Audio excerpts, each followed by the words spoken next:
Bem-vindos ao Chácara Talk de número 212, o podcast da nossa comunidade Chácara Primavera, um espaço onde a gente continua a conversa que foi iniciada na reflexão, no nosso encontro de adoração e reflexão, no nosso domingo.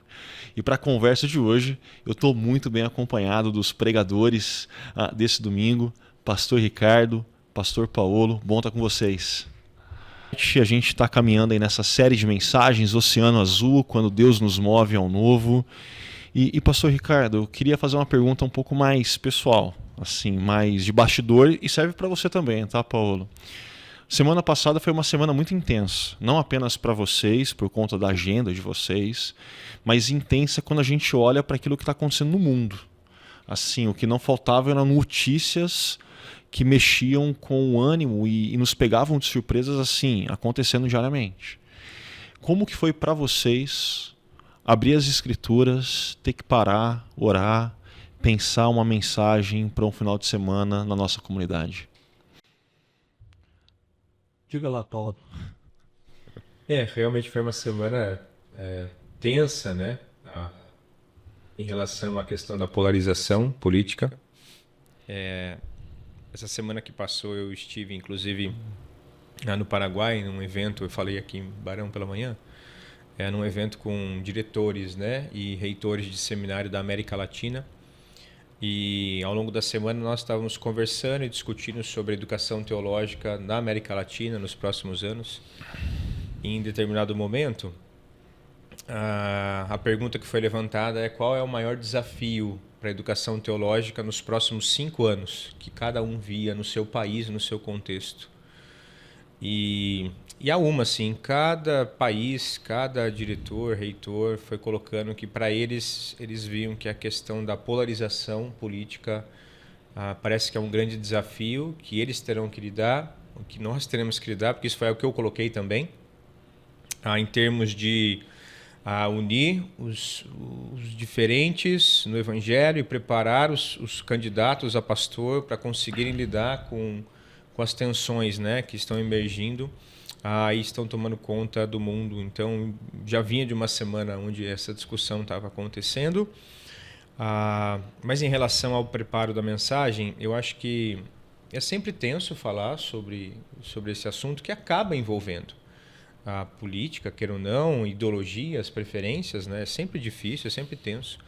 Mas eu confesso que eu fiquei feliz, porque justamente o texto que nós já iríamos trabalhar deixava claro que mesmo naqueles dias, há 2000 anos atrás, já havia ideologias, preferências, polos opostos e como há uma resposta para isso, para as desavenças, para as inimizades.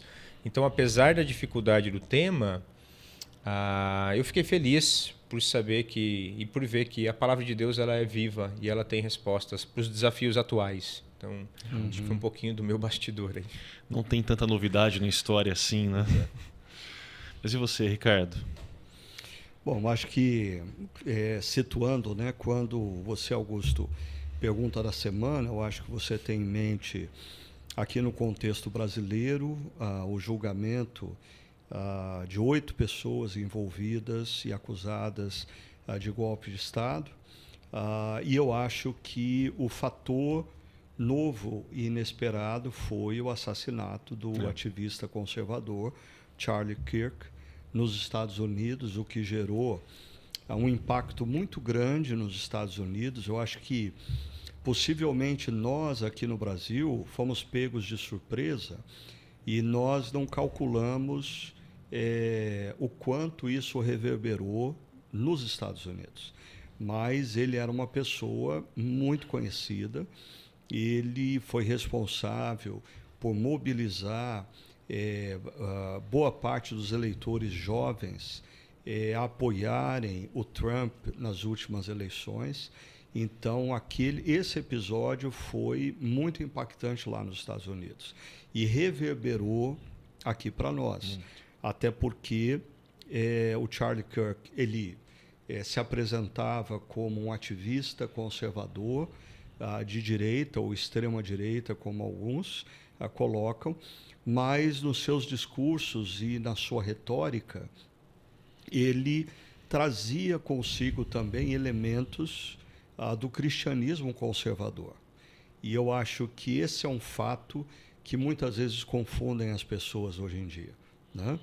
Porque uma pessoa até me escreveu dizendo, pastor, como que nós vemos isso? Começou a perseguição aos cristãos, né? E eu acho que a gente tem que ter muito cuidado nesse momento. Primeiro, porque existe muita confusão.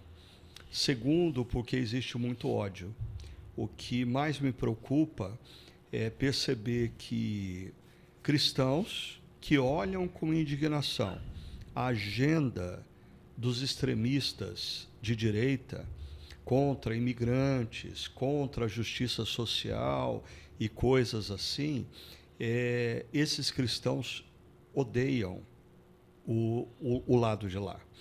E, por sua vez, aqueles cristãos que são simpatizantes da direita, que têm uma agenda no aspecto moral mais conservadora, mais próxima do que nós cremos em termos éticos do cristianismo, mas o discurso em relação a quem é da esquerda, defendendo questões de minoria, justiça social, também é um sentimento de ódio.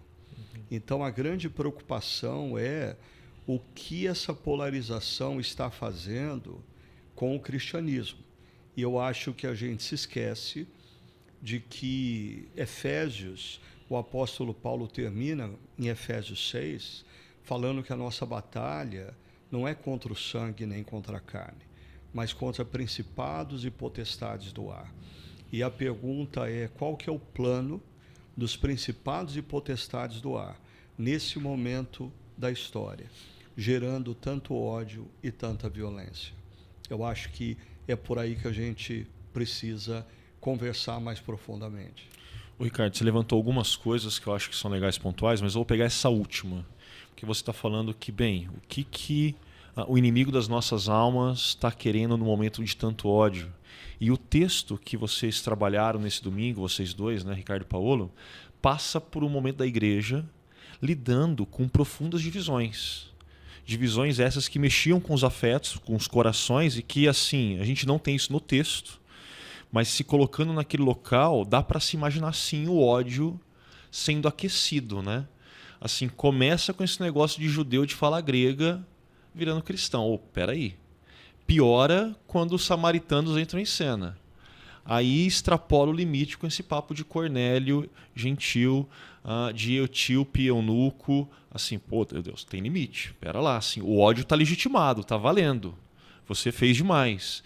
E parece que esse clima de divisões permeia hoje, né? Como que vocês estão lendo isso nesse contexto de hiperpolarização, divisão e igreja? Eu acho que, por um lado, eu tenho visto, infelizmente, alguns comunicadores cristãos, inclusive, se valerem, né, da sua concepção teológica e ideológica, inclusive para atrair seguidores. Então, algumas pessoas elas têm tido dificuldade para usar os meios de comunicação para promover, muitas vezes, ou para tentar promover a paz. Às vezes eu uso da polarização para atrair like. Eu uso do choque, da violência e do ódio contra, porque eu sei que isso vai trazer mais seguidores para mim, nem que sejam haters, mas os holofotes vão estar para mim. Então eu acho que o mau uso que muitos comunicadores de um lado e de outro têm feito das redes sociais tem fomentado essa polarização. Inclusive em relação à própria juventude, que muitas vezes não tem ainda uma formação, uma mente completamente formada, não tem às vezes o aspecto, a compreensão do todo, mas eles acabam seguindo, né, comunicadores, às vezes ditos evangélicos, e acabam comprando somente um lado, uma história, sem aprender a pensar por si mesmos, olhar o todo. Então eu acho que há esse perigo do mau uso que tem sido feito, né, por pessoas chamadas cristãs. E, por outro lado, eu acho que falta também o diálogo desses assuntos, sobretudo não a questão da política, mas como lidar com um pensamento contrário, inclusive nas igrejas, né? eu ensinar a pessoa a não odiar aquele que pensa diferente de mim, eu ensinar a pessoa a ouvir aquele que pensa diferente de mim, porque tudo começa aí, né? O atrito, ele faz parte do crescimento. Assim como o ferro afia o ferro, o homem afia o seu companheiro. A gente cresce por meio de discordâncias, mas isso tudo tem um limite. Eu discordo, eu ouço, eu discordo, eu pondero, eu penso. Mas nós estamos vivendo uma geração tão belicosa que eu não pondero mais. Se você pensa contra mim, você já é meu inimigo, né? Então, eu acho que está tudo muito acalorado nesse sentido e cabe a nós, de algum modo ou de outro, tentar, assim, ensinar as pessoas a respeitar de novo uma outra, ouvir uma outra, quebrar o próprio orgulho, às vezes, né? Tipo, eu não quero mudar de opinião. E, às vezes eu não estou sendo chamado para fazer você mudar de opinião, mas para você conhecer a razão, né? O amor verdadeiro que é Cristo. Né? Eu assim, eu confesso que o que nós estamos conversando hoje para mim é até um território inexplorado. A gente precisaria ir mais a fundo em alguns aspectos, mas eu não sei o quão seria interessante para os nossos ouvintes, aqueles que nos acompanham. Mas eu me lembro que, certa ocasião, o pastor Tim Keller, ele colocou que, assim, no contexto norte-americano, eu acho que não é muito diferente do contexto brasileiro, ele disse que o grande problema dos cristãos na atualidade é que, por um lado, a direita tem uma agenda na dimensão moral e ética mais próxima do que a espiritualidade cristã defende sobre sexualidade, sobre família, sobre outros temas relacionados à moral e à ética. Por outro lado, Tim Keller dizia, a esquerda, no caso dos Estados Unidos, os democratas, tem uma agenda voltada para o pobre, para o estrangeiro, para a viúva, muito mais próxima do que a Bíblia nos diz que nós devemos fazer em relação aos menos favorecidos.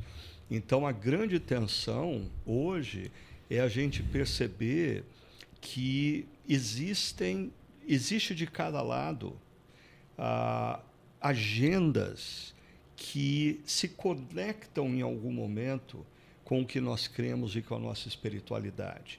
Mas essas agendas, em cada um dos lados, está revestida por outros temas com os quais, como cristãos, nós não podemos concordar.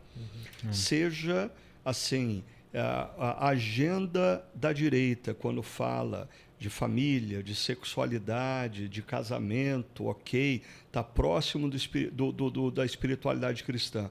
Mas quando ela fala de violência, de armamento, de ser contrário à situação do imigrante, tudo isso choca. Por outro lado, quando nós olhamos a esquerda falando de que nós precisamos cuidar dos pobres, das viúvas, do estrangeiro, é bíblico.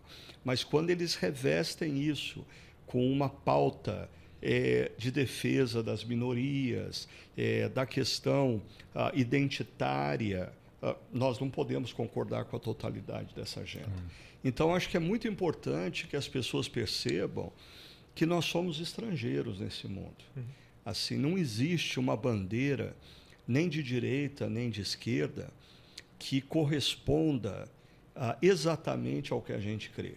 E aí talvez a gente vai ter que resgatar Francis Schaeffer, que falava da cobeligerância. Né? Existem temas que eu vou ter que concordar com aqueles que se identificam com a direita. E existem temas que eu vou ter que concordar com aqueles que se identificam com a esquerda. Mas, por isso, como cristãos, nós precisamos... eu acho que a gente precisa mudar o tom. O grande problema nas discussões, para mim, está no tom. Eugene Peterson dizia que a gente comunica mais pelo tom da voz do que pelo conteúdo do que nós falamos. E eu acho que o tom da voz, hoje nas redes sociais, nas opiniões manifestadas, é um tom de ódio, é um tom que alimenta ódio. Então, eu acho que a gente tem que mudar o tom. Com isso eu digo, pessoas dizem, mas eu não devo defender a causa dos pobres, dos imigrantes. Deve. Mas com que tom você vai defender isso? Eu não devo defender a causa da família, da sexualidade numa perspectiva bíblica? Sim, deve defender, mas com que tom você vai defender isso? Porque quando eu imagino Jesus vivendo nos nossos dias, eu imagino Jesus falando contra os abusos da direita e os abusos da esquerda. Mas o tom de Jesus, eu acho que jamais, em hipótese alguma, faria com que as pessoas entendessem que ele estava transmitindo ódio. Isso é incondizente a Jesus e, consequentemente, não faz sentido nós, imitadores de Jesus, produzirmos isso. Ouvindo vocês, assim, várias coisas aí na cabeça, mas eu vou só destacar duas, tá? A primeira é que tem a ver com, assim, voltando para Atos, né? Aquela igreja que estava experimentando de divisões, de um clima de ódio aquecendo, ela precisou descobrir que a unidade estava em Jesus. Estava no Evangelho que anunciava Jesus como o único verdadeiro Senhor e Salvador. E isso para mim é muito significativo, porque nesse clima de polarização que a gente passou, assim, a gente viu famílias se desfazendo. Eu não vou sentar para conversar com meu pai, porque meu pai vota em quem eu não voto. Eu vou parar de conversar com o meu primo, que eu cresci junto, jogava bola todo final de semana com ele, porque ele defende um candidato que não é o meu. Assim, e isso aconteceu na família e aconteceu nas famílias estendidas, nos contextos de comunidades. Assim, política separou aquilo que não deveria separar nunca, porque foi Jesus que uniu. Essa é a primeira coisa que me vem à mente. A segunda, eu não estava na chácara ainda, mas eu lembro de vocês trazendo o Robson Cavalcante para falar sobre fé e política, que há uns mais de 10 anos, hein? Agora tem até que puxar quando que foi isso. E eu lembro do Robson defendendo uma tese, não foi numa palestra, foi num tempo de mesa com ele, mas foi naquela vinda dele aqui na chácara, e ele defendia o cristão como uma espécie de incógnita política. E ele brincava assim, o conservador olha para o cristão e fala, que legal, você tem pautas conservadoras como eu, mas você é progressista demais para mim em outras pautas, assim, você não é do jeito que eu sou. E o progressista tinha o mesmo movimento. Assim, ele olhava para o cristão e falava, que legal, você tem pautas progressistas como eu, mas você é conservador demais para o meu gosto. O cristão é uma incógnita porque nenhum projeto político, partidário, ideológico consegue corresponder ao reino de Deus. Assim, então a gente não fecha com nada. Né? E eu acho que esse é um ponto de referência interessante, porque existe um elemento na missão da igreja que é o caráter profético. Né? E no Antigo Testamento existiam profetas que eram sustentados pela corte, por isso eles perdiam a capacidade de falar contra a corte. Mas existiam aqueles profetas que não tinham vínculos com a corte. E por isso eles falavam em nome de Deus com toda a liberdade. Então, eu diria, se um cristão se sente totalmente confortável no contexto da extrema-direita, tem alguma coisa de errado com a espiritualidade dele. Da mesma maneira, eu diria, se um cristão se sente totalmente confortável na extrema esquerda, tem alguma coisa de profundamente errado na espiritualidade dele. Porque nesses dois ambientes, volto a repetir, nós vamos identificar temas que são correlatos a determinadas pautas da igreja. Mas nós vamos encontrar temas com os quais nós não podemos concordar. E nesse aspecto, nós vamos ter um caráter profético dentro do nosso próprio ambiente de posicionamento político. Hoje, o que nós estamos fazendo, nós queremos ser profeta contra o outro, quando nós talvez deveríamos ser profetas contra os nossos parceiros, contra aqueles que estão ao nosso lado, para que eles entendam que existe uma outra dimensão, né? Então, a gente não pode perder essa dimensão profética, e eu acho que pastores e igrejas que assim emergiram na política, seja do lado da direita, seja do lado da esquerda, eles perderam essa capacidade de serem ouvidos como profetas dentro do seu próprio grupo. Por quê? Porque eles se deixaram comprometer com a agenda de cada uma dessas áreas a ponto de não fazer mais diferença o que eles pensam como cristão. Eu me lembrei do Martin Luther King, que ele dizia que a igreja não deve nem ser a dona e nem serva do Estado, mas a consciência, por conta dessa voz profética, né? E como a igreja nunca fecha com nenhum projeto político, partidário, ideológico, a gente tem condição de ser essa voz profética, essa consciência, né?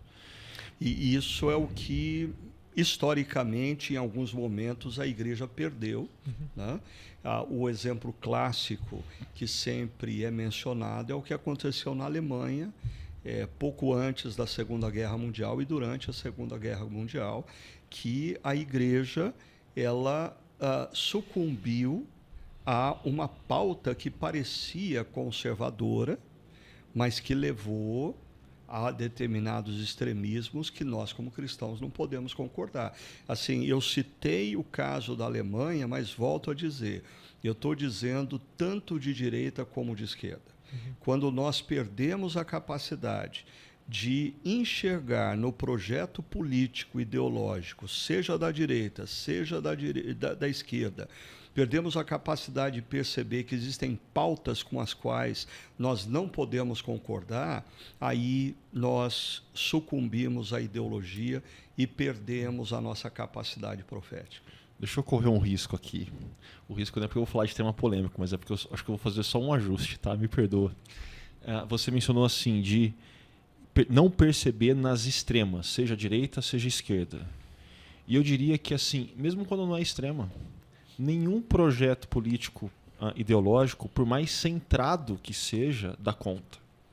E explico por quê. Qualquer projeto político ideológico, ele tem bandeiras variadas. E por mais que a gente fale, olha, tal projeto, assim, ele tem todas as bandeiras que nós, como cristãos, defendemos. Assim, ele tem todas, nenhuma fica fora. Ainda assim, existe uma coisa que é muito sutil, mas que muda radicalmente. Aonde essas bandeiras estão fincadas. Porque se é um projeto político ideológico, tem a ver com a gente dar conta de fazer na história. Assim, a gente vai acertar os mecanismos sociais, econômicos, a gente vai construir as estruturas políticas que a gente não precisa de Deus para fazer essas bandeiras se tornarem realidade. Assim, é uma espécie de Babel. A gente vai fazer o reino de Deus sem Deus. Mas já que você falou que você ia polemizar, deixa eu aproveitar então para dizer o seguinte, assim, ok, mas a gente tem que tomar cuidado nessa linha de não achar que então cristãos não devem nem votar, não, perfeito, cristãos não perfeito. devem se envolver com a política partidária. Eu vou dizer uma coisa aqui, a gente falou que o que acontece em Antioquia é que o evangelho traz extremistas para o centro. O evangelho traz pessoas que discordavam o respeito mútuo e a capacidade de andar junto, apesar de não fechar em todas as coisas. O que eu acho que o evangelho faz com alguém que assim se sente confortável com a ideologia de direita e alguém que se sente confortável com a ideologia de esquerda? Eu acho que o evangelho transforma essa pessoa em alguém que pensa e defende as causas da direita com um tremendo equilíbrio, trazendo luz para o próprio movimento. E aquele que é da esquerda, quando o evangelho alcança, o evangelho tem o poder de lançar luz à mente e ao coração dessa pessoa, libertando de determinadas agendas, e ele se torna um partidário da esquerda melhor. Eu não acho que o evangelho vai fazer alguém da direita se tornar da esquerda ou alguém da esquerda se tornar de direita. Eu acho que o evangelho tem o poder de nos tornar mais sensatos, mais sábios, mais capazes de uma autocrítica e, ao mesmo tempo, de respeitar aquele que não concorda com a gente. Por isso, acho que assim, o evangelho não vai transformar uma sociedade em uma nação de esquerda nem uma nação de direita. O evangelho vai transformar a sociedade num espaço onde pessoas têm opiniões diferentes e conseguem conviver com essas opiniões diferentes sem se matarem, sem se agredirem. E é assim que Jesus faz desde o início do seu ministério. Pois é. Chama diferentes partidos dentro do judaísmo para caminharem juntos, aprenderem com ele, se tornarem como eles, em volta de uma mesa como essa, muitas vezes, né? Mas, Paulo, você está mais quietinho. A gente queria te ouvir. Não, eu Foge aproveitando o gancho aqui do que o Ricardo falou, né? E eu vejo que, assim, um outro problema, talvez, seja o fato de que as pessoas elas têm colocado a esperança delas nessa transformação que o partido político ou a ideologia política dela pode promover. Como se o mundo precisasse daquela visão, como se o mundo dependesse daquela posição, né? Então, quando eu coloco a minha esperança nisso, eu estou deixando de lado o bem mais precioso, que é a verdadeira esperança, o Evangelho, né? E você falar isso, a gente se posicionar desse modo, por outro lado, também, às vezes a pessoa ela compra tanto um pacote e ela passa a defender e olhar o mundo através daquele pacote, não mais com as lentes do Evangelho, com a cosmovisão bíblica, que ela é incapaz de fazer essa autocrítica que você falou. Não há nada de errado com o meu lado. Está tudo errado lá, daquele outro lado, né? O que torna realmente quase difícil, quase impossível a pessoa ser aberta, inclusive para ser usada por Deus na vida do outro, né? Deus não nos chamou para, como você colocou, né? Para guerra nesse sentido, né? Mas para a mensagem de paz do Evangelho. Mas, e de novo voltando, né? Nós estamos, parece que tão fechados em polos opostos que falar algo como o que você está colocando, a gente está colocando aqui, também soa como isentão, né? Eles não querem se posicionar, né? Eles são frouxos, eles têm medo de assumir o lado deles. Frouxo não, porque a gente apanha dos dois lados. Exato, né? A gente aguenta exatamente. mais paulada que qualquer um. Exatamente. Mas eu vejo que a visão bíblica ela é equilibrada, né? Ela é equilibrada porque ela não é política, ela envolve decisões que a política muitas vezes até roubou para si, para trazer, né? Trazer os seus adeptos, né? Mas ela é maior do que isso. Então, essa é a nossa bandeira. E assim, dois aspectos aqui polêmicos, né? Que eu não tenho resposta para todas as coisas que a gente está levantando aqui. Mas é uma discussão séria que se tem acerca de Jesus e do apóstolo Paulo no primeiro século, por exemplo, o fato de que eles não entram com os dois pés no peito do sistema econômico da época, que era baseado na escravidão de pessoas. Né? E a pergunta é, por que Jesus, sendo Jesus, não entrou de sola em algumas temáticas? Será que ele foi omisso? Ou será que ele tinha consciência que o que ia mudar a vida das pessoas e, consequentemente, o sistema em que elas estavam inseridas era uma outra coisa? E quando você passa a defender bandeiras outras que não do Evangelho, você está colocando, como Paulo falou, sua esperança nessas bandeiras. Outro exemplo é o próprio C.S. Lewis, né? Uma crítica que se faz ao C.S. Lewis é o fato dele não ter, de alguma maneira, se posicionado explicitamente sobre a questão da Segunda Guerra Mundial, né? Mas é interessante até pensar durante um período de guerra, de mortes, de catástrofes, o C.S. Lewis ele escreve as Crônicas de Nárnia. Talvez para apontar para a geração das crianças que a nossa esperança não reside no que acontece através das ideologias políticas. Uhum. Então, porque eu digo isso porque as pessoas dizem assim, mas eu vou me omitir. Não é uma questão de se omitir. Eu acho que existe, primeiro, a possibilidade de você se posicionar sem agredir. Eu até diria que alguém falou para mim, depois do encontro de domingo de manhã, pastor, hoje você estava bravo, hein? E eu voltei para casa pensando, eu tenho que pedir perdão por isso, porque às vezes nós pregadores, nós falamos contra aqueles que odeiam e nós falamos com ódio daqueles que odeiam. Ou seja, nós pecamos também. Né? Então, nós precisamos resgatar a capacidade de nos posicionar com clareza, mas com respeito, com clareza, sem ofensa, sem agressão verbal, sem violência. O que nós vimos até... É bom a gente deixar claro, eu acho que assim, o que aconteceu semana passada com o Charles Kirk, primeiro, aí em hipótese alguma deveria acontecer. Nem com um ativista da direita, nem com um ativista da esquerda.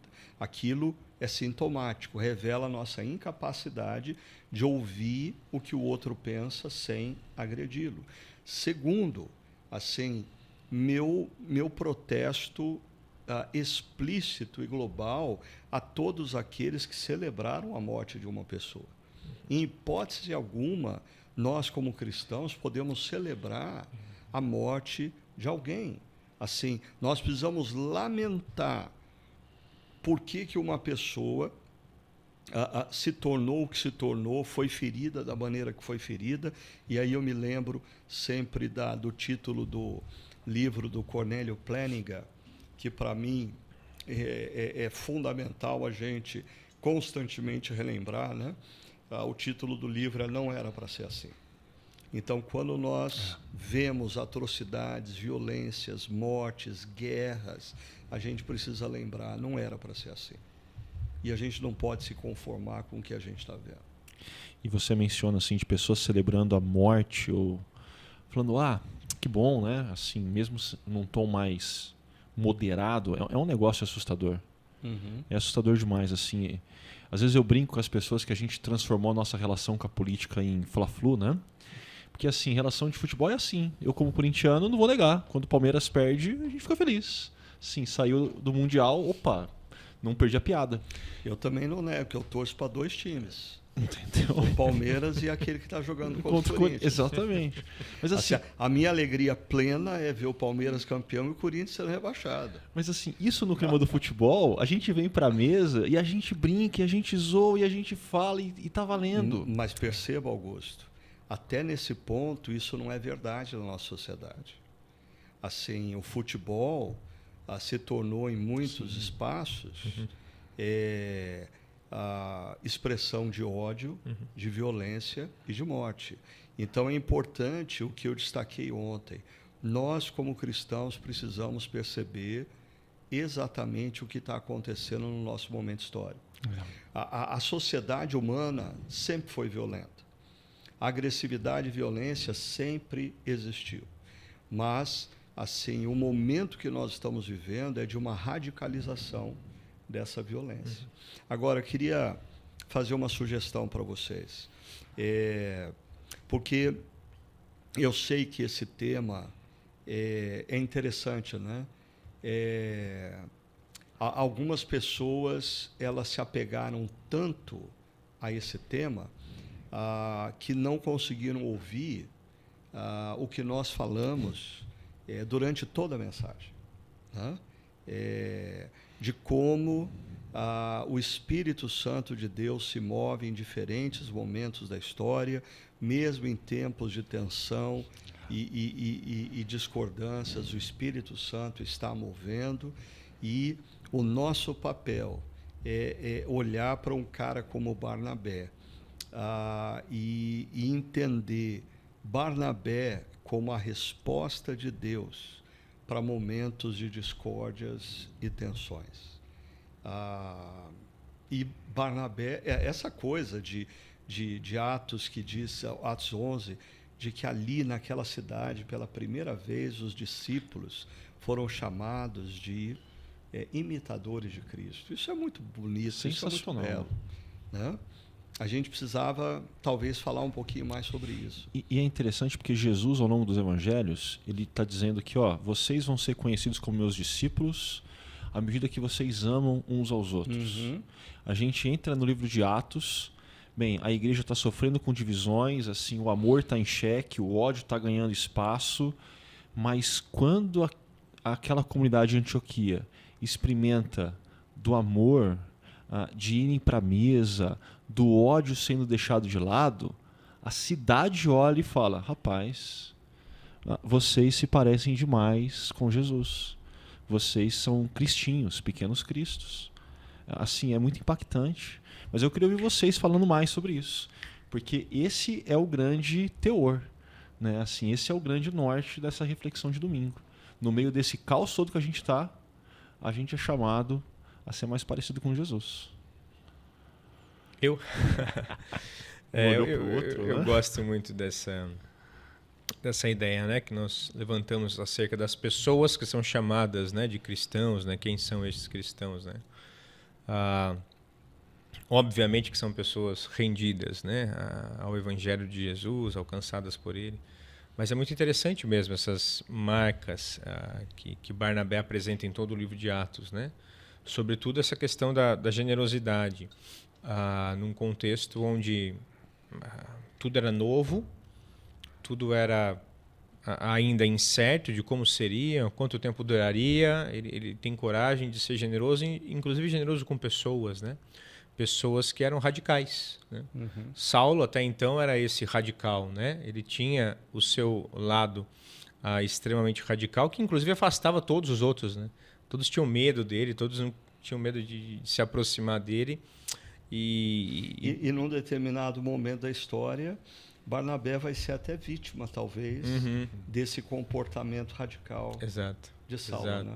Com João Marcos ali, né? Não querendo mais levar o rapaz junto. Barnabé, né? fazendo novamente o que ele fez com Paulo, mas agora com o João Marcos, e Paulo daquela estranhada, né? Mas eu vejo que o comportamento do cristão, aqui exemplificado por Barnabé, realmente é a resposta para a nossa geração, né? Esse olhar de cuidado para com as pessoas, não de ódio, né? Não de inimizade. Esse olhar de Deus tem poder, Deus pode mover a mente daquele ou o coração daquele, até mesmo daquele que eu acho que é tão contrário a mim. O Espírito de Deus pode habitar nele, pode usar ele, né?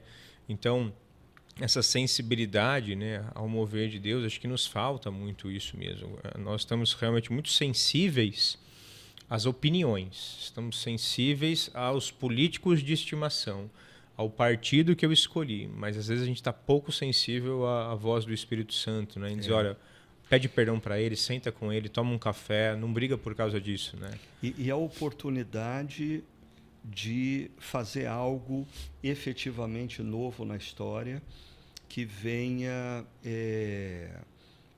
oferecer para as pessoas uma alternativa no mundo polarizado, né? Eu me lembro do Mike Gorin contando de uma experiência que eles vivenciaram em Phoenix, quando aconteceu um episódio envolvendo a comunidade muçulmana da cidade, e um grupo extremista branco começou a publicar nas redes sociais que eles iam cercar a comunidade muçulmana, representada ali por uma mesquita, e eles prometiam agressão, eles prometiam violência, e uma igreja da cidade, entendendo que isso não seria certo. Eles vão até a comunidade muçulmana e eles estão marcando essa manifestação para tal dia nós vamos estar aqui com a nossa comunidade, todo mundo vestido de branco, cercando a mesquita. Nós não vamos deixar que ninguém agrida essa comunidade. Né? E isso foi noticiado nas redes de televisão, nos jornais, quando os extremistas chegam e se deparam com uma comunidade de cristãos cercando uma mesquita e protegendo a integridade física de muçulmanos. E o Mike Gorin conta que assim, essa foi uma oportunidade impressionante que Deus deu para abrir a própria comunidade muçulmana para ouvir mais acerca do que aquele pastor tinha a dizer. Porque a comunidade muçulmana queria ouvir o que esse pastor, que os defendeu da violência, que ficou do lado deles, apesar de não concordar teologicamente com o que eles creem. Eles queriam ouvir esse pastor. Bom. Então, eu acho que a gente precisa perceber que o mundo se surpreende quando, em momentos caracterizados pelo ódio e pela violência, emergem Barnabés. E aí o segundo momento é o mundo querer ouvir o que Barnabé tem a dizer. Então, acho que alguns que querem se posicionar, querem falar contra, a pergunta essa é a solução? Alimentar agressividade e ódio diante de agressividade e ódio, isso vai fazer diferença? Ou a gente precisa agir com compaixão, agir como pacificadores e ganhar o direito de ser ouvido. E esse é o nosso chamado, né? Trazer a paz, né? Trazer a paz. E parece que, eu acho, de novo, né, trazendo para essa questão da amplitude que as redes sociais dão, que as pessoas, parece que elas estão começando a acreditar que quanto mais elas gritarem, quanto mais elas falarem, elas serão ouvidas. E parece que não está dando certo, né? Parece que a polarização só está aumentando. Está todo mundo né? gritando e ninguém se escuta. Ninguém se escuta. Então, nós somos chamados para pegar as vasilhas e lavar o pé uns dos outros, né? Para servir, não para... E Paulo, você sabe que às vezes eu fico pensando, eu não sei se o espaço... A gente pode estar sendo enganado pelo diabo. Porque eu não sei se o espaço no qual nós vamos vencer essa guerra, se nós podemos chamar assim, é nas redes sociais.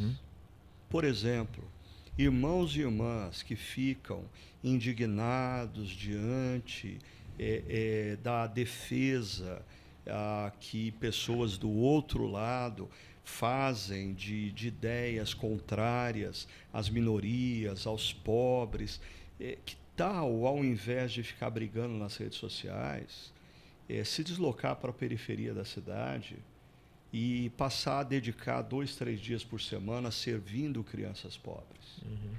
Talvez o que aquele trabalho vai provocar na vida de uma criança e de uma família vai ser o elemento transformador, porque o reino de Deus é como um grão de mostarda.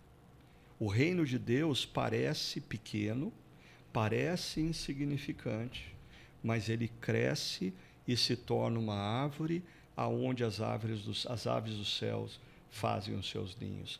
Então, eu não sei se a nossa batalha deveria ser as redes sociais, ou se a nossa batalha deveria acontecer aonde ninguém ainda está olhando, aonde ninguém está prestando atenção.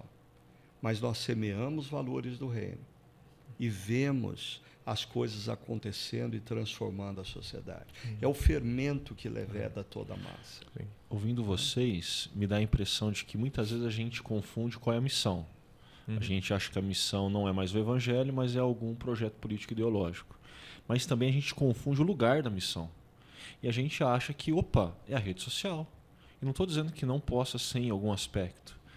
Mas o lugar da missão é no dia a dia da vida. Né? Envolve mesa, envolve servir pessoas, envolve se relacionar com essas pessoas de uma forma não mediada por telas, mas como a gente está aqui numa mesa. Né? Assim, o lugar da missão é muito mais concreto do que digital. E nesse aspecto, assim, não entrando no conteúdo ou na agenda de defesa do Charlie Kirk, o que é assustador é que assim, a metodologia dele é a metodologia que todos deveriam adotar, a de ir ao encontro das pessoas para dialogar com elas.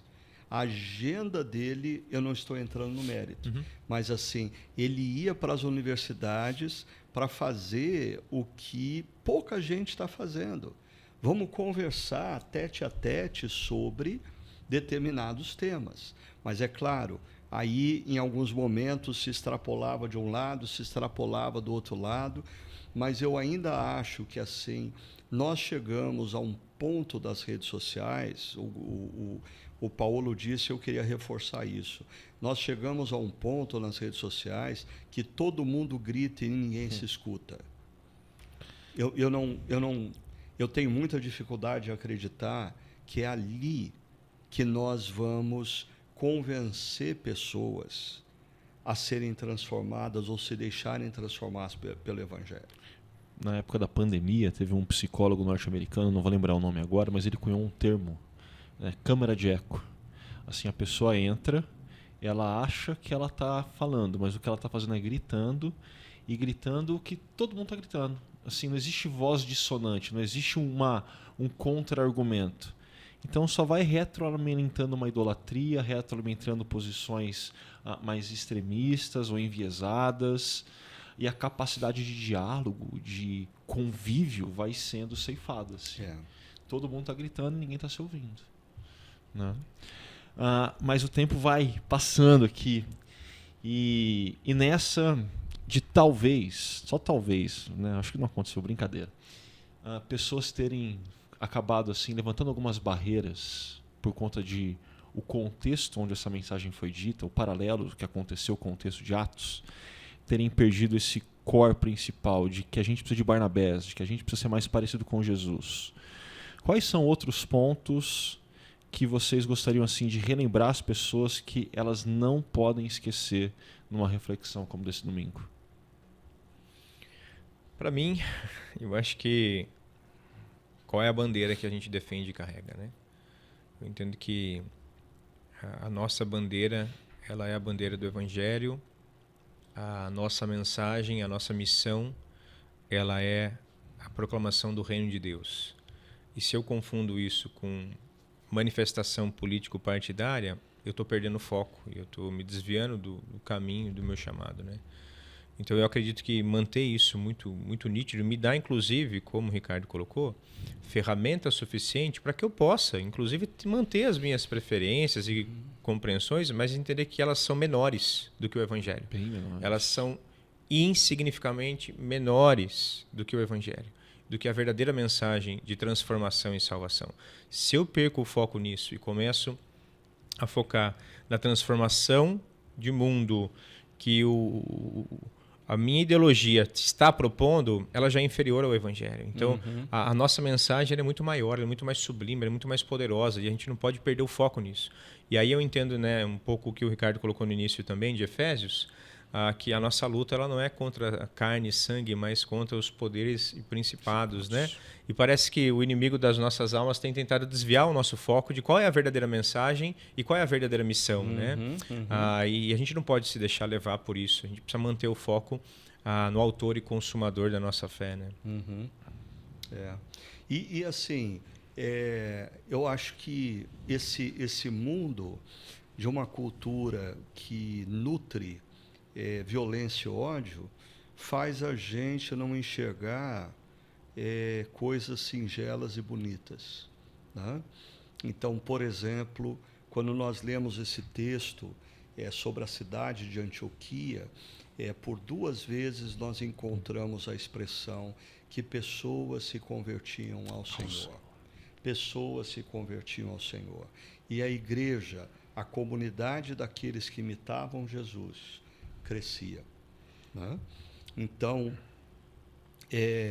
uma pessoa mandou uma mensagem para a gente dizendo algo do tipo: eu convido os meus amigos para irem na igreja para ouvir o evangelho, não discursos ideológicos, né?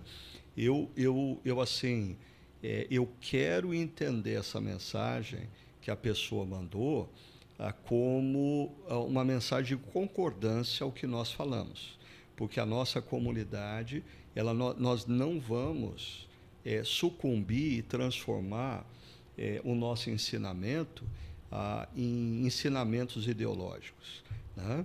Mas a mensagem de ontem, pontualmente, foi para deixar claro uma coisa: a nossa comunidade vai insistir que é o Evangelho que é a solução para todo problema humano, e é o Evangelho que nós vamos ensinar.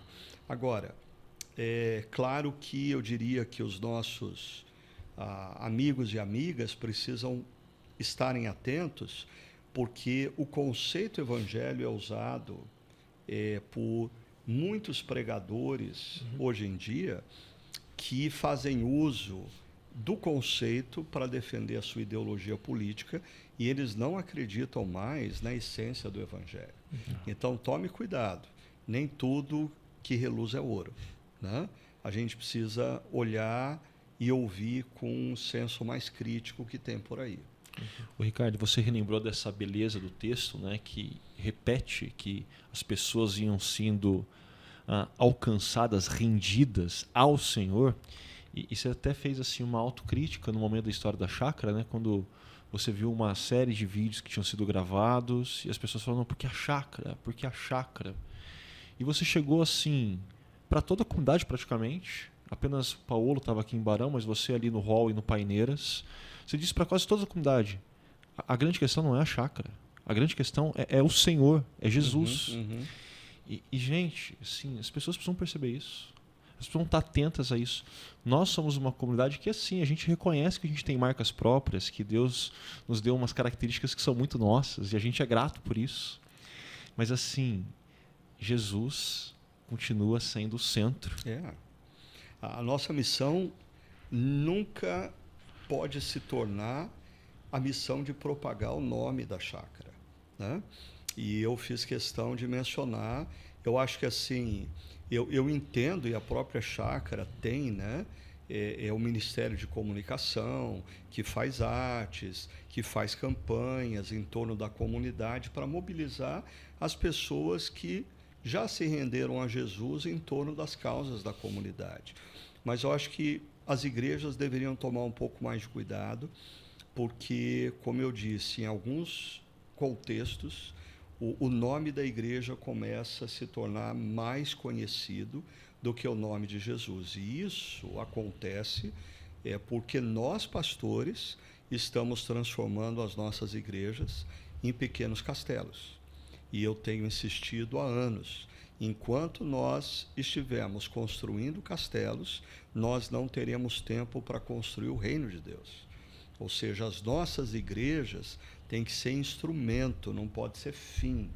O nosso papel não é tornar a nossa igreja conhecida. O nosso papel é que o Evangelho de Jesus se torne conhecido.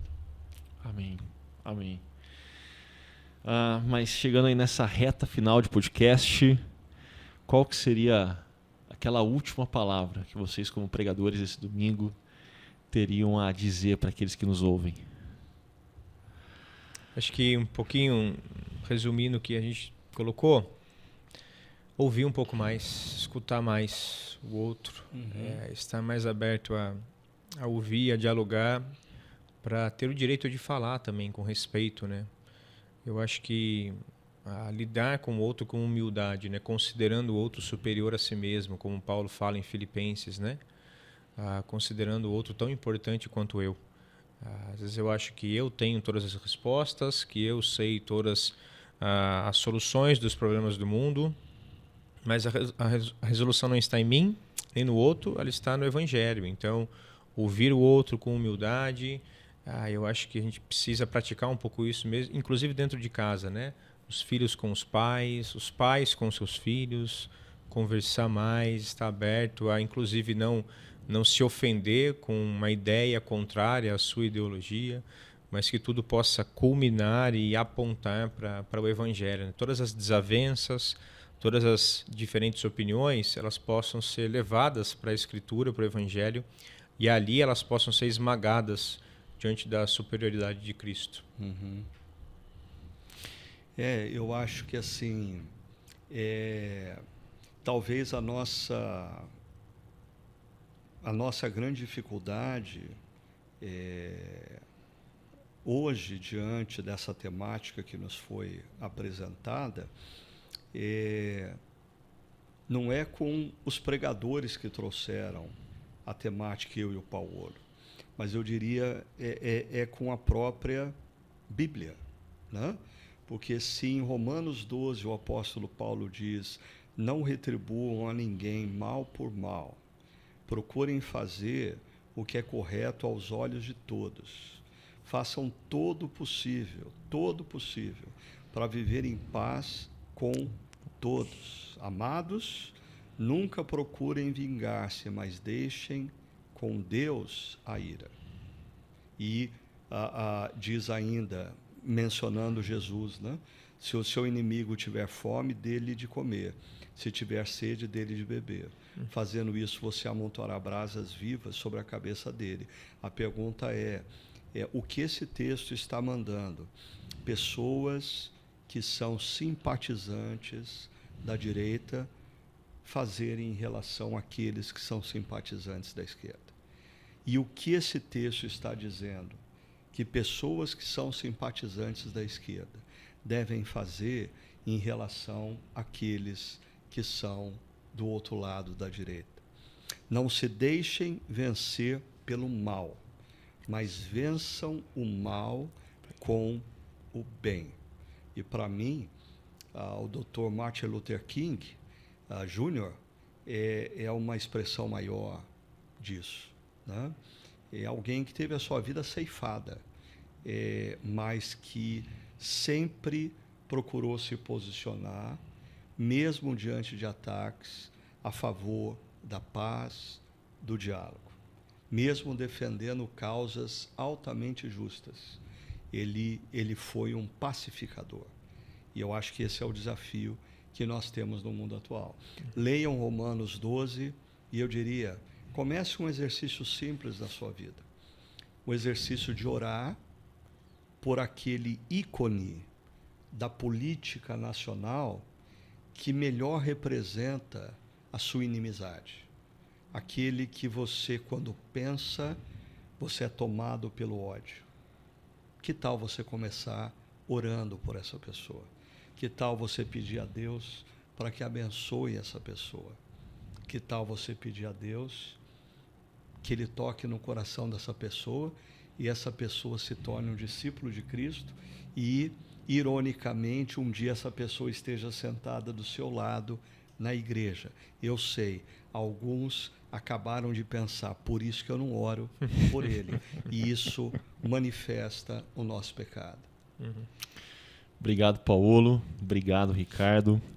E se você chegou até aqui e você ouviu a reflexão desse domingo e você talvez assim saiu incomodado da nossa comunidade, assim eu diria que então o tiro acertou o alvo certo.